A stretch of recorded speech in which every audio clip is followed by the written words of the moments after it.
Salut à tous, c'est Vincent pour la chaîne de Presse Citron. Aujourd'hui, je vous présente mon test du Samsung Galaxy Z.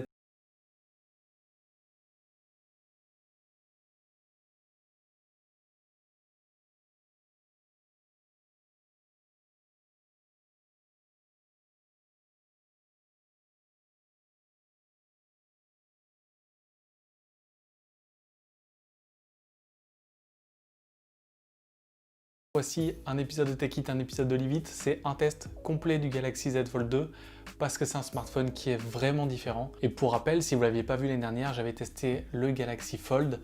L'expérience avait été folle, même s'il y avait des très gros défauts. Pour faire simple, cette année, Samsung, sur ce deuxième Fold, a tout amélioré, sauf un point, c'est le stockage. Il était à 512 Go, il passe à 256 Go et j'aimerais bien savoir pourquoi ils ont fait ce choix-là. La première grande amélioration, c'est cet écran avant. Donc maintenant, c'est un écran avant de 6,2 pouces. C'est un vrai écran de téléphone. Donc vous l'utilisez comme un téléphone classique pour répondre aux notifications, pour consulter le web. En fait, pour toutes les tâches qui prennent pas trop de temps, c'est quand même beaucoup plus agréable que l'écran du Fold 1. La deuxième amélioration, c'est l'autre écran, cet écran intérieur. On a un vrai écran sans bordure, le capteur selfie prend la forme d'un poinçon, on n'a plus cette encoche hyper moche en haut à droite, et Samsung démontre une nouvelle fois tout son savoir-faire en matière d'écran. Alors bien sûr, il se plie, c'est le truc principal du Z Fold 2. Il a le taux de rafraîchissement adaptatif de 120 Hz, c'est comme sur le Note 20 Ultra. Donc en fonction de votre utilisation, vous allez passer de quelques Hz à 120. Le plus souvent, ça passe de 60 à 120 et c'est ultra fluide au quotidien. On a moins cette sensation en scrollant de deux écrans différents. C'est vraiment une très bonne réussite. Aussi très important, la luminosité est excellente et le rendu des couleurs, vous pouvez régler comme vous voulez, mais moi j'adore le rendu de Samsung. Et au toucher, on a une sensation qui est assez proche d'un écran classique, même si quand on touche c'est un peu plus mou, donc vous attendez pas à avoir exactement le même toucher qu'un verre en verre classique non pliant, mais je trouve qu'il y a des vraies améliorations à ce niveau-là aussi. Bien sûr, on voit toujours cette pliure au centre. Alors Samsung a rebossé tout le mécanisme pour plier, donc d'ailleurs maintenant vous pouvez plier sur plein d'angles différents. Avant, soit il s'ouvrait, soit il se fermait. Mais on voit toujours la pliure. Ce qui est bien, c'est comme le modèle précédent, comme la pliure est au centre au niveau vertical, votre doigt ne passe quasiment jamais dessus. Donc au quotidien, si vous êtes en face de l'écran, vous l'oubliez vraiment. C'est pas du tout le cas sur le Z Flip, donc le téléphone qui se plie verticalement, parce que la barre est horizontale et donc on passe la journée à passer le pouce. Et là, on n'oublie pas que c'est un écran pliable. J'en parlais tout à l'heure, le fait de pouvoir plier l'écran sur plusieurs degrés permet l'arrivée, comme sur le Z Flip, du Flex Mode. Alors le Flex Mode, c'est un mode qui utilise en fait l'écran du haut et l'écran du bas en même temps quand le smartphone est plié à 90 degrés. C'est le cas dans YouTube, c'est le cas dans les photos. C'est assez utile sur la partie photo parce qu'en fait vous avez le viseur en haut, en bas à gauche vous avez la dernière photo prise et à droite vous avez le déclencheur. Donc vous pouvez un peu voir si votre photo vous a plu ou pas. YouTube, je l'ai testé, en fait, il y a la vidéo en haut et en bas, vous pouvez naviguer sur les autres ou aller dans les commentaires. D'ailleurs, si vous êtes sur un Z Fold 2, allez dans les commentaires et n'hésitez pas à me poser des questions. Mais l'arrivée de ce Flex Mode, je pense que ça va beaucoup se développer. Aujourd'hui, c'est pratique. Si vous avez envie de prendre une photo de groupe, que vous avez 2020 € et que vous voulez le poser sur une table, appuyer sur le retardateur, bah, ça vous fait un petit trépied à 2020 € et ça, c'est cool. One UI, la surcouche de Samsung sur Android, et je trouve très bien optimisé pour ce Z Fold 2. C'est comme la première version, on peut passer d'une application sur le petit écran à une application sur le grand écran. Il y a eu quelques frises au début de mon utilisation, maintenant c'est mieux depuis une mise à jour logicielle. Vous pouvez aussi faire l'inverse, donc quand vous êtes sur le grand écran, en fermant, vous pouvez activer une option qui fait que justement l'écran ne s'éteint pas. Et du coup, ça peut être pratique sur certaines utilisations si vous en avez besoin. Pour tout le reste, One UI gère vraiment bien le multitâche. Vous pouvez afficher jusqu'à 3 fenêtres en même temps. Vous pouvez faire de la surincrustation vidéo. Et surtout, le volet d'applications qu'on voit dans tous les smartphones Samsung est hyper utile ici parce que vous pouvez coupler une, deux ou trois applications en même temps et retrouver votre configuration. C'est assez pratique si vous voulez surfer sur le site de Presse Citron, regarder une vidéo Presse Citron et scroller dans le feed Twitter de Presse Citron, c'est plutôt cool. L'expérience multimédia, c'est aussi un des points forts de Z Fold 2.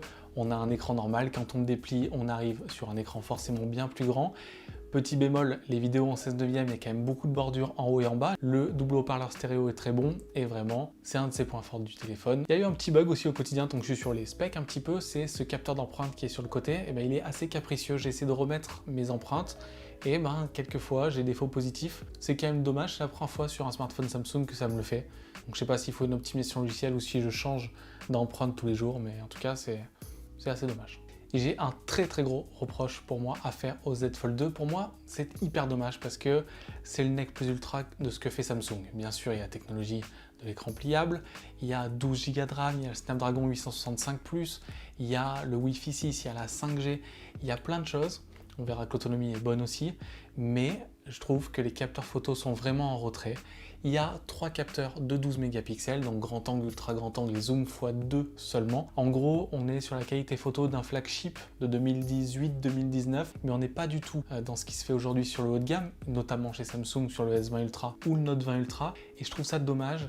En fait, pour moi, ça devrait être le meilleur téléphone de la marque, tout confondu, et c'est vraiment dommage qu'ils ne mettent pas leur meilleur capteur disponible à l'intérieur. Quand vous avez des bonnes conditions, les photos sont nickel. En basse lumière, c'est moins bon, mais voilà, au final, c'est très moyen. Les 2 capteurs selfie de 10 mégapixels sont aussi très moyens. Le mode portrait est très moyen, et en fait, sur un téléphone aussi cher, la photo, quand c'est moyen, c'est pas bien. Il y a une nouveauté dans l'application photo, c'est le petit volet. En fait, ça vous permet à l'avant de voir la photo que je vais prendre. Donc là, vous avez le behind the scene, et quand vous voyez à l'intérieur, c'est la preview globale.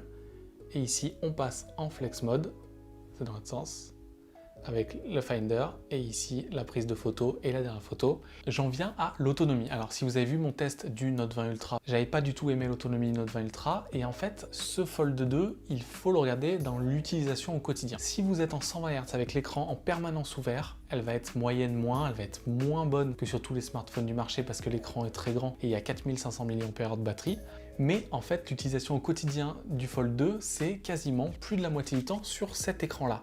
Et en fait, cet écran, il consomme pas grand-chose. Et du coup, je me suis retrouvé largement à tenir les journées avec une batterie qui est aux alentours de 30-35% vers 22-23 heures, alors que j'ai utilisé aussi l'écran avant. Et au final, après mes 2 semaines avec ce Fold 2, je le préfère largement au Note 20 Ultra. J'ai bien plus confiance en lui au niveau de la batterie.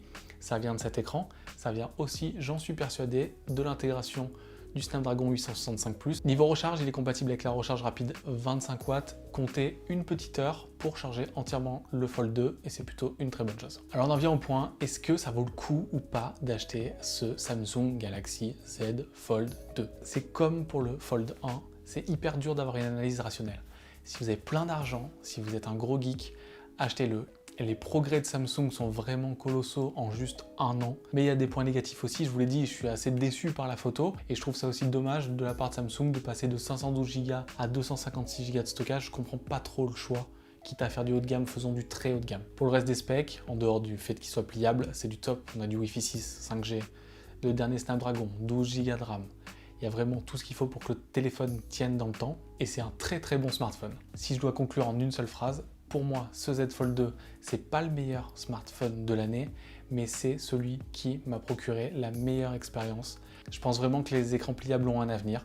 Certes, il est massif, il est lourd, mais qu'est-ce que c'est kiffant de l'utiliser au quotidien. Je vous remercie d'avoir aidé ce test du Samsung Galaxy Z Fold 2 sur la chaîne YouTube de Presse Citron. Comme d'habitude, si vous l'avez aimé, n'hésitez pas à me poser des questions en commentaire, à aimer la vidéo, à vous abonner. Et moi, je donne rendez-vous dans quelques jours pour un nouveau test sur la chaîne YouTube de Presse Citron. À bientôt.